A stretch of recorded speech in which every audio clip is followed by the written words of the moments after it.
Our children are few in number today, but they are just as important. You know, our son went to school back in Wisconsin, and there's not a lot of churches in Wisconsin. And he had drove 75 miles to church, and very small church, 15, 20 people there or so. And they called for the children's story, and there was only one 10-year-old boy there. He came forward, and a couple of the old men, they came forward and sat side by side with him. That's pretty cool. Anyway, Andrew made that his church. It was just a friendly, wonderful little church. But children are so very, very important. And another thing that's very important, not only children, but is the time that we as families spend together in prayer. Do you think prayer is important? Yeah? Prayer is so very important. And you've probably seen Nicole, our daughter-in-law, because she's been to her church here a few times. And I really appreciate the way that her parents raised her. Her father's gone now, unfortunately. But Nicole, as she was growing up, they had a very spiritual home. And sometimes she would wake up in the middle of the night. Well, it's not really the middle of the night. It's more closer to morning. But about 4 o'clock in the morning, if she woke up, her dad would be there kneeling beside her bed.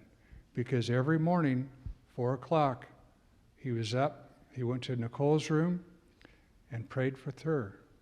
And then he went to her brother's room, Eric, and prayed for him every day.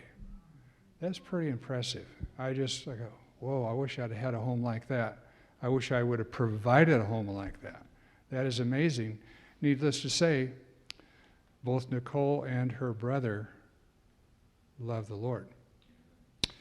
But prayer, it seems like a simple thing, but it's so very, very important. Nicole, as you know, is from Brazil, but they lived here in America for off and on, back and forth. And they lived in a home. You can't always decide the home that you're living in, right? Maybe there was somebody living there before you were. Well, there was somebody living there before Nicole and her family lived there. And in the upstairs bedroom, there's a boy, 12 years old, and he was up there with the door closed, doing something with candles, and I'm not sure what it was, but I can kind of guess. As the story progresses, you might guess too. Anyway,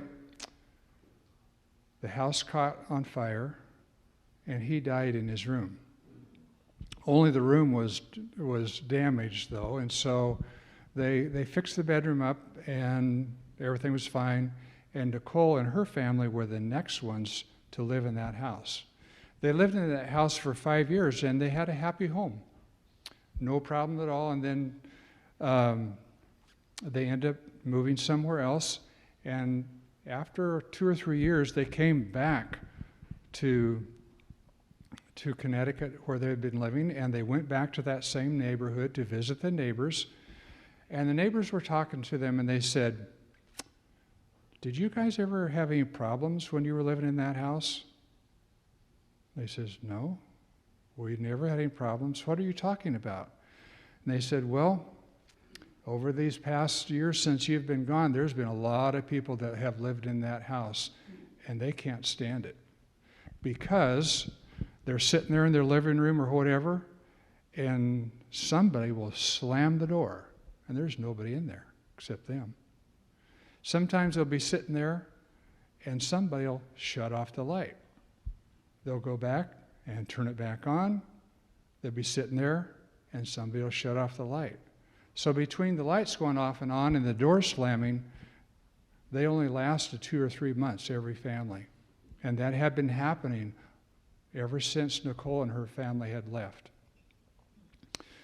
Well, 1 Thessalonians 5:17 says, "Pray without ceasing." You know, prayer, it seems like maybe a simple, almost insignificant part of worship. You know, that's how a lot of people, that's how we end our worships, with prayer, asking for the Lord's blessing, asking for the Lord's protection from the night. You know, a lot of us all live in the country. What's going to hurt us there?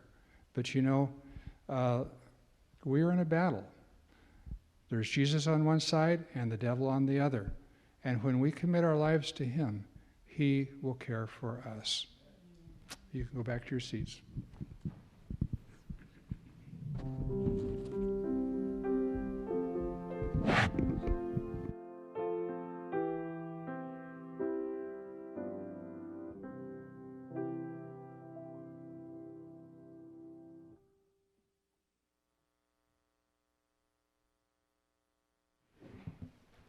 Today's scripture